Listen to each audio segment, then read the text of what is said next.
Hello बच्चों, welcome to my channel That's the Learning Point. Today we are discussing about class 10th lecture number 2 real number, and we are discussed today Euclid division lemma ELD.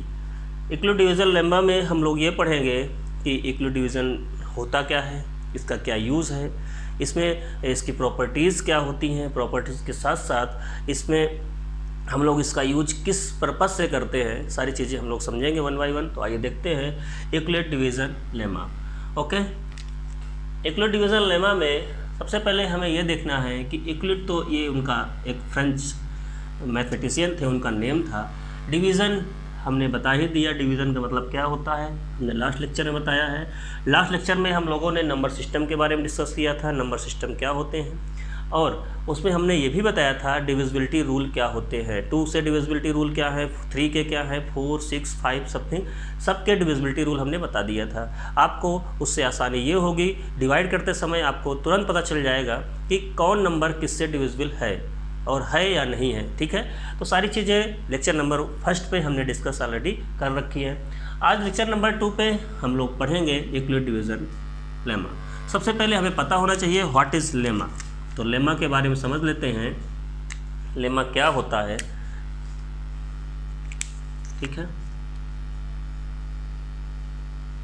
Lemma, lemma का मतलब होता है जो चीज़ें पहले से decide हैं, पहले से ट्रूथ हैं, मतलब जो स्टेटमेंट हमें पहले से प्रूव हैं वो क्या होते हैं, लेमा होते हैं। मतलब आपको जैसे हमने बता दिया v = u+at, फिजिक्स में आपने पढ़ा होगा मोशन का चैप्टर, जिसमें इक्वेशंस आई होंगी v = u+at, s = ut+12at² and v² = u² + 2as, p = m/v।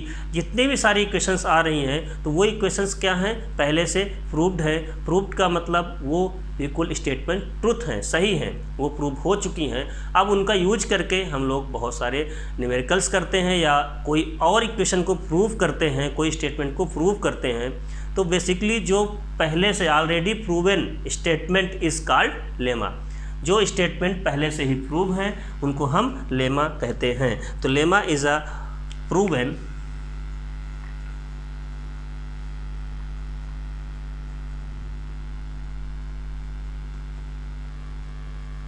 Statement. Lemma क्या है, एक प्रूवन स्टेटमेंट है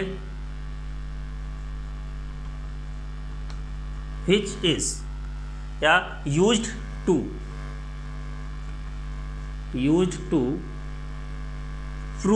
proving an other statement। ठीक है, लेमा क्या होता है, lemma is a proven statement use to proving another statement. मतलब हमने आपको समझा दिया कि ऑलरेडी प्रूविंग स्टेटमेंट होते हैं जिनकी हेल्प से हम किसी और इक्वेशन की स्टेटमेंट को प्रूव कर सकते हैं। ठीक है, तो लेमा का मतलब यहाँ पे केवल इतना था। अब यूक्लिड डिवीज़न लेमा में बेसिक फॉर्म क्या होता है, तो यूक्लिड डिवीज़न लेमा का बेसिक फॉर्म ये होता है a = bq + r। फिर a क्या होता है इसके बारे में समझेंगे। a =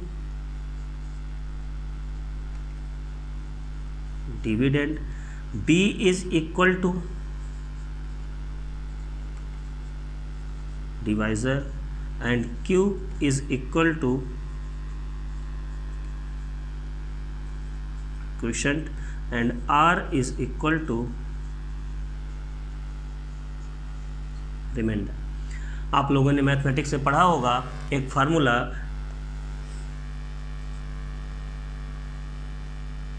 डिविडेंड = डिवाइजर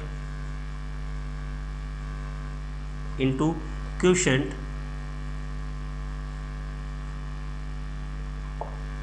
प्लस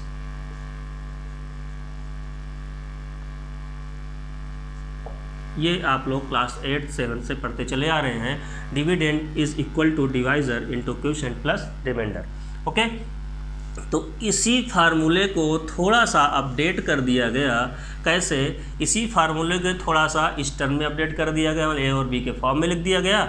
और दूसरी चीज़ यहाँ पे इसका यूज़ थोड़ा सा हम लोग कैसे कर रहे हैं, उसका इम्प्रूवमेंट कर दिया गया, मतलब HCF निकालने के लिए हमने इसका यूज यहाँ पे किया है। अच्छा, यहाँ पे एक मोस्ट इम्पॉर्टेंट बात ये होती है, A एंड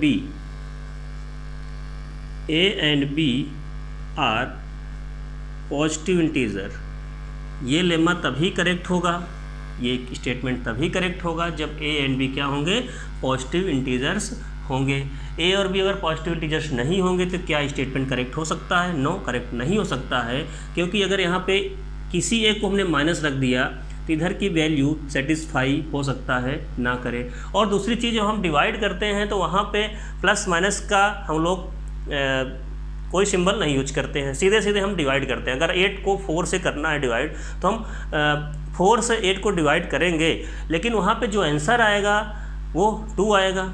अगर हमने -8 को 4 से करना है तो वहाँ पे माइनस साइन हम इंक्लूड नहीं करते हैं, हम सिंपली क्या करते हैं, माइनस साइन को बाहर ही रहने देते हैं, 8 को डिवाइड करते हैं 4 से, जो आंसर आता है उसमें हम माइनस को अडॉप्ट कर लेते हैं, लगा देते हैं। ठीक है, तो आपको ये समझना है यहाँ पे A and B are positive integers होने चाहिए।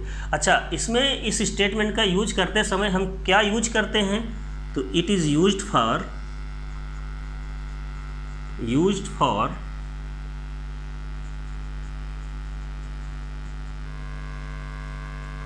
Calculating HCF of 2 numbers. More than 2 numbers के भी HCF निकाल सकते हैं, बट पहले हम 2 नंबर्स के ही इसमें HCF निकालेंगे। क्यों? क्योंकि यहाँ पे A and B are 2 numbers, A and B are 2 numbers, तो हम यहाँ पे 2 नंबर्स का ही स्टेटमेंट सबसे पहले देखेंगे। ठीक है, तो हम इसका यूज क्या करते हैं, HCF निकालने में करते हैं। तो आपको आई थिंक इतना समझ में आ गया होगा कि लेमा, इक्वल डिवीजन लेमा होता क्या है। यहाँ पे A और B क्या होते हैं, A और B हमेशा क्या होते हैं, पॉजिटिव इंटीजर्स होते हैं। A और B पॉजिटिव इंटीजर्स होने के साथ साथ यहाँ पे जो क्वोशिएंट होता है वो क्या होता है, Q होता है, वो भी पॉजिटिव आएगा, एंड रिमाइंडर R वो भी पॉजिटिव ही आएगा, रिमाइंडर कभी नेगेटिव नहीं आता है। ओके, अब यहाँ पे एक चीज़ और आता है, जो ये R है इसकी वैल्यू कहाँ से कहाँ तक लाई करती है, इसको भी समझ लेते हैं। ये क्वेश्चन है तो इसमें R की वैल्यू कहाँ से कहाँ तक लाई करेगी, R रिमाइंडर 0 भी हो सकता है एंड लेस देन B, ये रिमाइंडर की कंडीशन होती है। मतलब रिमाइंडर 0 से बड़ा हो सकता है, 0 भी हो सकता है, और B से छोटा। हमेशा डिवाइज़र से रिमाइंडर छोटा ही रहता है। अभी हम प्रूफ करके दिखा रहे हैं कैसे होता है, तो इसको आप नोट कर लीजिए। इतना ये बेसिक थ्योरी है आपके यूक्लिड डिवीज़न लेमा की, ELD की थ्योरी है। ठीक है, इसको आप नोट कर लीजिए। देन हम लोग इसके बारे में पढ़ते हैं कि R छोटा है तो क्यों है B से, और इक्वल 0 के क्यों हो सकता है, सारी चीज़ें हम समझेंगे।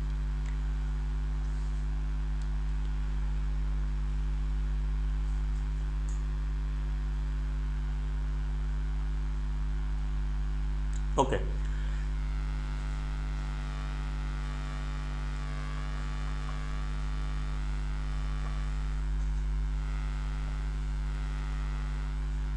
अब हमने एक स्टेटमेंट लिखा था। स्टेटमेंट हमारा ये था, A is equal to BQ plus R, where R very from 0 to B, मतलब R is greater or equal to B, 0 और लेस देन B, ये स्टेटमेंट था। अब यहाँ पे हमें ये देखना है कि ये कैसे कंडीशन फॉलो हो रही है, तो आइए देखते हैं। सपोज दैट हमने एक नंबर फुल, बहुत छोटा सा एग्जांपल लेंगे, हमने एक नंबर 14 लिया। अब इस 14 नंबर पे हमने किससे डिविजिबल किया, 2 से डिविजिबल किया। 2 से डिविजिबल किया तो ये 7 टाइम्स डिविजिबल होने के बाद यहाँ पे आंसर क्या आया, क्वोशिएंट 7 आया और रिमाइंडर कितना आया, 0। ठीक है, तो इसको हम कैसे लिख सकते थे, इसको हम ये लिख सकते थे 14 is equal to 7 into B, पहले B होगा 2 इंटू 7 प्लस रिमाइंडर 0। क्या करेक्ट है, 14 एंड 14 दोनों तरफ हो रहे हैं, मतलब ये स्टेटमेंट हमारा करेक्ट है। चलिए, हमने सेकंड एग्जांपल लिया, हमने 15 ले लिया। 15 के बाद हमने इसमें 2 से डिविजिबल किया, 2 7 जा 14 ही होगा, रिमाइंडर इज़ 1। हम इस स्टेटमेंट को लिख सकते हैं 15 is equal to 2 into 7 plus 1 as कस to B Q plus r, right, correct है। चलिए हमने एक फिर से लिया 16 ले लिया। अब 16 ले लिया, 16 लेने के बाद यहाँ पे फिर से डिवाइड किया तो 8 जा कितना आया 16, फिर से कैंसिल आउट हो गया, रिमाइंडर कुछ नहीं आया। यहाँ पे 16 इज टू 2 इंटू 8 प्लस 0। तो आपको एक चीज़ नज़र आई कि यहाँ पे जो रिमाइंडर आ रहा है वो क्या b से छोटा, मतलब b क्या है यहाँ पे 2 है, तो 2 से छोटा ही आएगा और 0 के इक्वल हो सकता है और या तो बड़ा हो सकता है। तो 0 से बड़ा क्या होता है, 0 के इक्वल तो 0 हो गया, उससे बड़ा 1 होगा और उससे बड़ा 2 होगा, लेकिन 2 से छोटा है तो मतलब r की वैल्यू केवल 2 ही आ सकती है, राइट। तो यहाँ पे आपको ये समझ में आ गया होगा कि हमेशा b से छोटा ही वैल्यू रहेगा किसका, r का, और 0 से ग्रेटर हो सकता है, ठीक है। ये एग्जाम्पल आप नोट कर लीजिए, मोस्ट इंपॉर्टेंट एग्जाम्पल है। यहाँ पे बेसिक चीज़ें, कॉन्सेप्ट सब ऐसे ही क्लियर होंगे। अगर आप बड़े क्वेश्चन लेंगे तो हो सकता है ना समझ में आए, छोटे छोटे क्वेश्चन से स्टार्ट करिए, बड़े क्वेश्चन तक आराम से आप इजीली कर लेंगे। बी क्यू प्लस आर, देखिए आप अगर यहाँ पे चेक करें तो क्या हो रहा है, b into q plus r, b क्या है 2 है और 7 है, तो ये समझ में आ गया होगा। एक बड़ा एग्जाम्पल लेते हैं, उसको करते हैं, इसको सॉल्व कर लीजिए।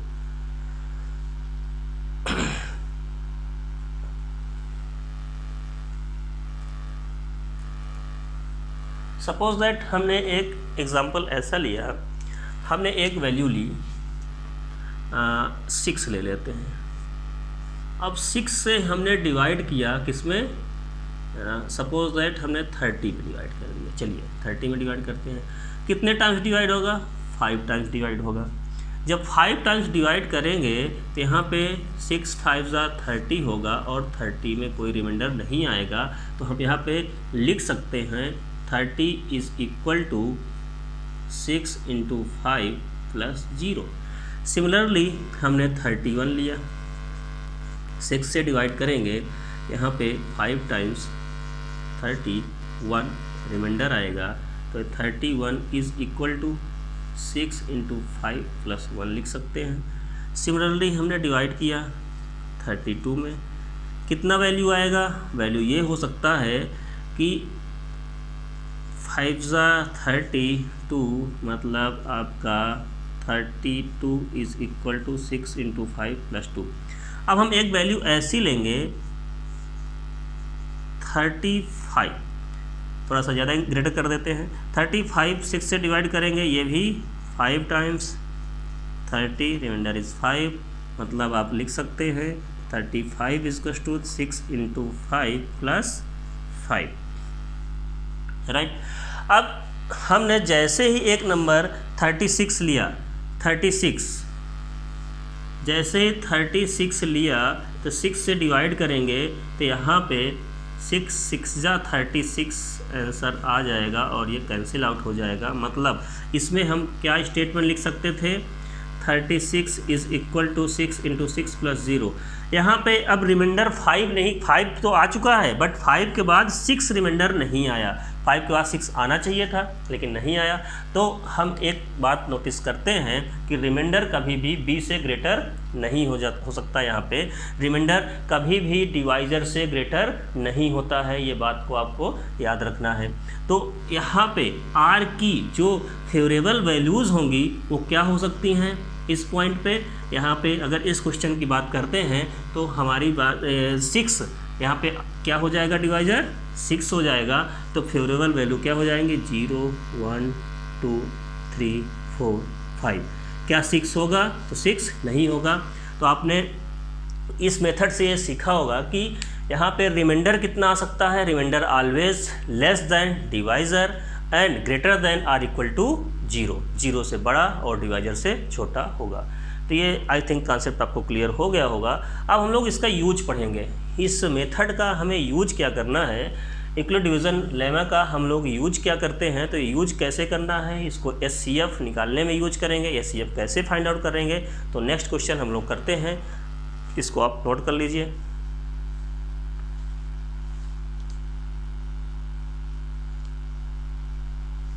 Okay.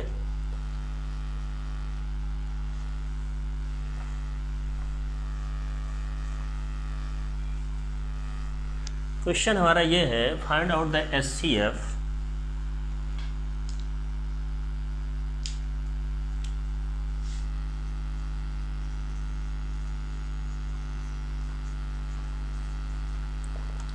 of two numbers, suppose that 272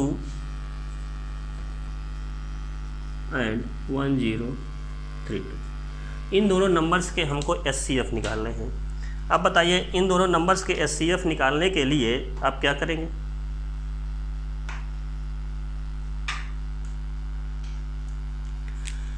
सबसे पहले हमें इसमें क्या करना है, दोनों नंबर्स हैं तो दोनों नंबर्स को हम ए और बी, हमारे पास फार्मूला क्या था, A is equal to B Q plus R, ये हमारे पास फार्मूला था। इस फार्मूले का यूज करके हमें क्या करना है, हमें ये करना है कि जो वैल्यू ग्रेटर होगी उसको हम ए अडॉप्ट करेंगे, जो स्मॉलर होगी उसको बी अडॉप्ट करेंगे। मोस्ट इंपॉर्टेंट चीज़, तो always A is greater than B, ठीक है, हमेशा A is greater than B हमें अडॉप्ट करना है। अगर आपने उल्टा कर दिया तो आपका आंसर नहीं आने वाला, ठीक है। तो ए क्या है, यहाँ पे ए हमने ले लिया 1032 इज़ इक्वल टू, हमारे पास फार्मूला था A is equal to B Q plus R, उसी फॉर्मेट में हम पुट करेंगे 272। जब 272 को पुट करेंगे तो हमें यहाँ क्वेश्चन चाहिए, तो इसका एक लॉजिक ये भी है कि हम 272 से डिवाइड करेंगे, 272 से 1032 में डिवाइड करेंगे तो कितने टाइम्स डिवाइड होगा, आई थिंक 3 टाइम्स डिवाइड होगा। 3 टाइम्स में कितना होगा, 3 2 जा 6, 3 7 जा कितना होगा 21 एंड 3 2 जा 6 to 8, यहाँ पे आंसर आएगा 6, यहाँ पे आंसर आ जाएगा कितना 1, 10 में से कितना आ जाएगा। तो आपको जो रिमाइंडर आ रहा है उसको कहाँ लिखना है और जो क्वेश्चन आ रहा है उसको कहाँ लिखना है, जैसे ऊपर फार्मूला है उसके अकॉर्डिंग ए और बी तो आपने लिख दिया, क्वेश्चन की प्लेस पे 3 लिखना है प्लस रिमाइंडर के प्लेस पे 216 लिख देना है। इतना आपको समझ में आई थिंक आ गया होगा। अब बताइए अब क्या होगा, अब हमें यहाँ से मोस्ट इम्पॉर्टेंट चीज़ ये देखना है, जब तक आर रिमाइंडर 0 ना आ जाए ये फिनोमेना हमें करते रहना है, ये प्रोसेस हमें करते रहना है। आगे का प्रोसेस कैसे करेंगे, आगे के प्रोसेस में जो बी था उसको हम शिफ्ट करेंगे ए की प्लेस पे, मतलब 272, और जो रिमाइंडर आया था उसको हम लोग कहाँ शिफ्ट करेंगे, बी की प्लेस पे शिफ्ट करेंगे। ये अब यहाँ पे अगर ध्यान दें तो हम पुराने क्लास पे ही तो पढ़ते थे, नेक्स्ट वाले नंबर पे डिवाइड करना, तो वही तो हो गया। ये क्या बन गया अब, डिवाइज़र, डिवाइज़र का मतलब बी बन चुका है, तो बी बन चुका है, और ये क्या बन चुका है, ए, ठीक है। तो यहाँ पे ये कितने टाइम्स डिवाइड होगा, क्या 2 टाइम्स होगा, 2 टाइम्स नहीं होगा, कितने टाइम्स होगा, सिंगल 1 टाइम्स होगा, 216, 12 में से 6 माइनस करें कितना आएगा, 6 आएगा। यहाँ पे 6 में से 1 मतलब 5, तो यहाँ पे आपका देखिए आया है वैल्यू, क्वोशिएंट आया है 1 प्लस रिमाइंडर आया है 56। अब ये प्रोसेस तब तक करते रहेंगे जब तक हमें रिमाइंडर 0 ना मिल जाए। तो रिमाइंडर 0 तभी मिलेगा जब ये प्रोसेस आगे हम करते रहेंगे। फिर से इस 216 को हमने यहाँ पे लिखा और 56 को यहाँ पे मल्टीप्लाई क्या करेंगे, अभी समझ में आएगा। यहाँ से 216 डिवाइड करिए, कितने टाइम्स डिवाइड होगा, 2 टाइम्स होगा कि 3 टाइम्स होगा, ये चेक करते हैं। आई थिंक 3 टाइम्स होना चाहिए। 3 6 जा 18, 3 5 जा 15, एक 16 हो जाएगा। 16 में से 8 आएगा, और यहाँ पे क्या वैल्यू आएगी, 0, मतलब 10 में से 6 4 वैल्यू आएगी। तो आपका यहाँ पे क्वोशिएंट आया 3 प्लस 48, राइट। इतना समझ में आ गया होगा। अब आपके पास फिर से न्यू प्रोसेस, वही प्रोसेस रिपीट करना है बार बार। देखिए यहाँ पे हम यही कर रहे हैं। अब इस 56 को हमने यहाँ पे लिया और 48 को यहाँ पे रखना है। 56 48 में कितनी बार मल्टीप्लाई करेंगे, 1 टाइम्स डिवाइड करेंगे 56 में, ये साफ साफ दिख रहा है। 48 में 1 टाइम्स डिवाइड करेंगे 56 में 1 टाइम्स 48, 48 क्या वैल्यू आएगी 8 आएगी, रिमाइंडर 8 आएगा, क्वेश्चन 1 आएगा प्लस रिमाइंडर 8 आया। हमने वही प्रोसेस किया, 48 इज इक्वल टू 8 इंटू कितना रखें 6, 8 इंटू 6 क्या होता है 48 होता है प्लस 0, मतलब रिमाइंडर ऑलरेडी यहाँ पे 0 मिल चुका है हमको। जब रिमाइंडर 0 आ जाएगा उस प्रोसेस पे जहाँ पे रिमाइंडर 0 आता है उस प्रोसेस पे जो वैल्यू b के प्लेस पे मिलती है वही क्या होता है SCF होता है। बस फाइनली आंसर इतना होगा।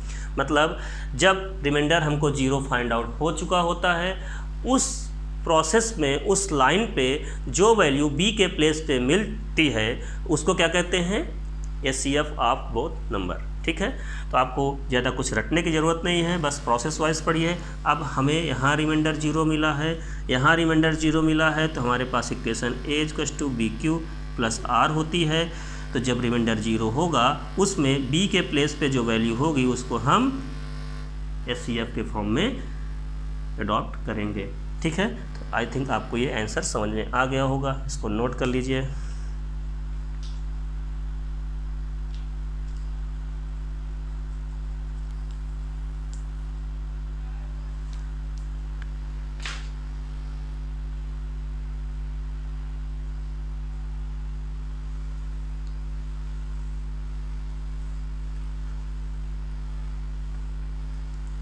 ओके, तो इंक्लूड डिवीज़न लेमा में अब ज़्यादा कुछ है नहीं, बस आपको simply dividend is equal to divisor into quotient plus remainder का फॉर्म यूज करना है, जिसमें दोनों A = BQ + R के फॉर्म में हम रिटर्न करेंगे। A = BQ + R के फॉर्म में जब राइट करेंगे तो उसमें A क्या होता है ग्रेटर होता है किससे B से ग्रेटर होता है। ऑलवेज आपको पता होगा कि डिविडेंड ही ग्रेटर होगा डिवाइज़र से, तभी तो उसमें हम डिवाइड करेंगे। और जो वैल्यू क्वोशिएंट के प्लेस पे आती है वो जितने टाइम्स हम डिवाइड करते हैं वो क्वोशिएंट के प्लेस पे आती है, और जितना रिमाइंडर होता है वो हमें फाइंड आउट करना है। अब हमें एक क्वेश्चन और ऐसा कर लेते हैं तो कॉन्सेप्ट क्लियर हो जाए। Find out the SCF of 196 and आपके NCERT क्वेश्चन है 38220। अब बताइए 196 और 38220 इसमें हम डिवाइड करते हैं, बताइए क्या प्रोसेस होगा इसका, कैसे प्रोसेस करेंगे। तो हमें सबसे पहले ग्रेटर वैल्यू ये है तो इसको A ले लेना है, इसको B ले लेना है, तो बस वैल्यू पुट कर दीजिए। आप लिखेंगे 38220, मतलब हमारे पास फार्मूला होता था A = BQ + R, जहाँ पे A always greater than B and एक कंडीशन ये थी R > 0 and less than B, ये कंडीशन होती थी। यहाँ पे A की प्लेस पे हम 38220 रखेंगे, इज़ इक्वल टू B के प्लेस पे हम 196 रखेंगे। यहाँ पे कितने टाइम्स डिवाइड होगा उसको देखना है, प्लस रिमाइंडर क्या आएगा। तो डिवाइड करेंगे तो कितने टाइम डिवाइड होगा उसको सबसे पहले चेक करते हैं। चलिए चेक कर लेते हैं। 38220 यहाँ पे हम 196 से डिवाइड करते हैं। 196 से अगर डिवाइड करेंगे तो सबसे पहले कितने टाइम्स हम डिवाइड करेंगे, देखिए 2 टाइम्स तो जाएगा नहीं क्योंकि 400 के आसपास है, तो 1 टाइम्स 196, 12 में से 6 माइनस 6 आएगा, और ये 7 में से 9 माइनस कर देंगे, कितना आएगा 17 में से 9 माइनस करेंगे तो कितना आएगा वैल्यू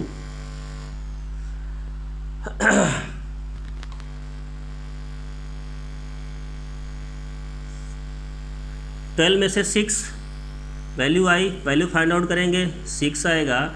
यहाँ पे 17 में से 17 बचेगा, और 17 में से हम 9 माइनस करेंगे कितना आएगा 8 आएगा, और ये वैल्यू कितना है 2, मतलब 186। क्या 196 से 2 टाइम डिवाइड हो सकता था? नहीं, क्योंकि यहाँ पे 186 वैल्यू आ रही है। अब क्या करेंगे, हम नेक्स्ट वैल्यू को नीचे की ओर लाएंगे। 1862। अब 1862 में हम 196 से डिवाइड करेंगे तो कितने टाइम्स डिवाइड कर सकते हैं ये चेक करना है। तो ये अप्रॉक्सीमेट देख रहे हैं कि अगर हम 10 टाइम्स करें तो 1960 होता है, ये थोड़ा सा ही कम है, मतलब 9 टाइम्स अप्रॉक्सीमेट डिवाइड हो सकता है। 9 6 54 और 9 9 81 होता है। 81 में हम 5 ऐड कर देंगे तो कितना आएगा, 81 में 5 ऐड करेंगे 86, ठीक है 86 आ जाएगा। 8 आएगा वहाँ पे और 9 1 जा 9, 9 और 8 कितना होगा 17। इसको सब्ट्रैक्ट करेंगे। इसको सब्ट्रैक्ट करने के बाद हमारे पास जो वैल्यू फाइंड आउट होगी वो कितनी होगी, यहाँ पे 8 और यहाँ पे 9, ये कैंसिल आउट 0 आ गया। आप बताइए कितने टाइम्स जा सकता है, डिवाइड हो सकता है। ये अप्रॉक्सीमेट 980 को डिवाइड करने के लिए आई थिंक यहाँ पे 4 टाइम्स देखते हैं। 4 टाइम्स अगर मल्टीप्लाई करेंगे तो वैल्यू क्या आएगी, कुछ और कम आएगी। 5 टाइम्स देखते हैं, 5 टाइम्स और 5 9, ठीक है। तो ये 5 टाइम्स में डिवाइड हो चुका है और यहाँ पे रिमाइंडर क्या आया है 0 0 0 आ चुका है। तो ये फर्स्ट केस में ही 196 इंटू 195 और प्लस 0 मिल गया। इसका मतलब यहाँ पे आपको नेक्स्ट प्रोसेस करने की कोई ज़रूरत नहीं है। यहाँ पे आपको जो रिमाइंडर आया है वो क्या आया है, 0 पहले ही प्रोसेस पे मिल गया है। इसका मतलब इसका SCF क्या होगा 196,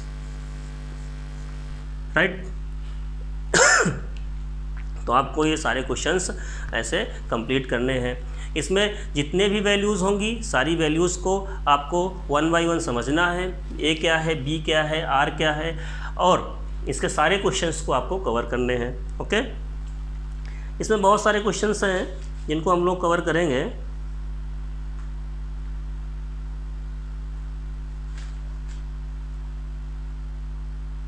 यह क्वेश्चंस और कर लेते हैं, कॉन्सेप्ट इसका क्लियर ही हो जाए।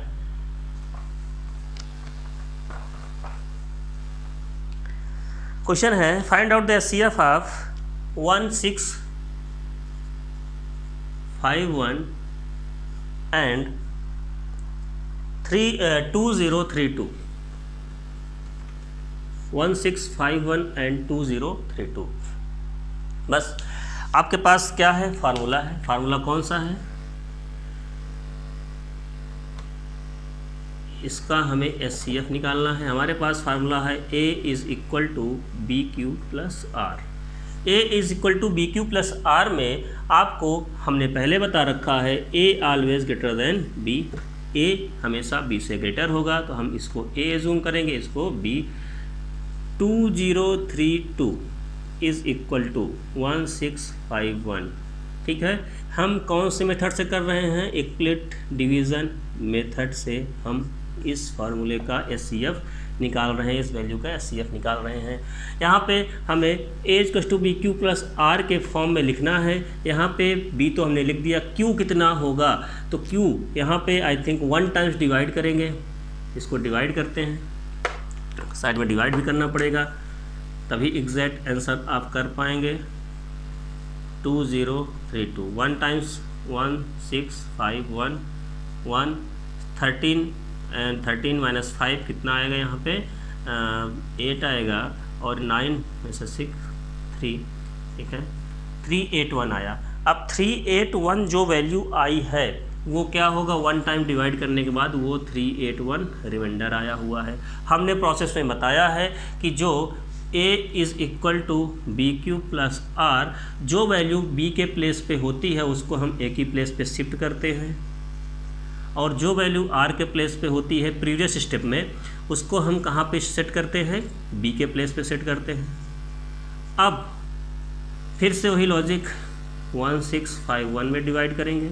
1651 में डिवाइड करेंगे तो 381 में कितने टाइम्स डिवाइड करें कि ये वैल्यू फाइंड आउट हो जाए।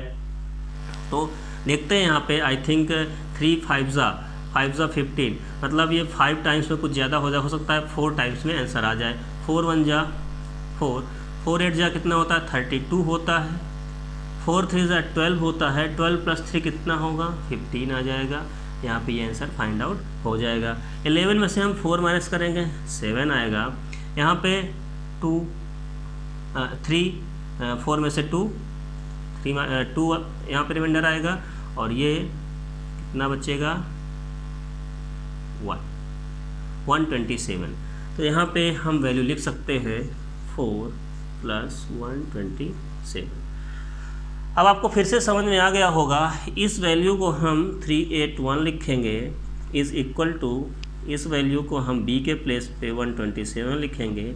अब यहाँ पे जब 127 से 38 में डिवाइड करेंगे, 127 से 381 में डिवाइड करेंगे तो कितने टाइम्स डिवाइड होगा ये चेक करते हैं।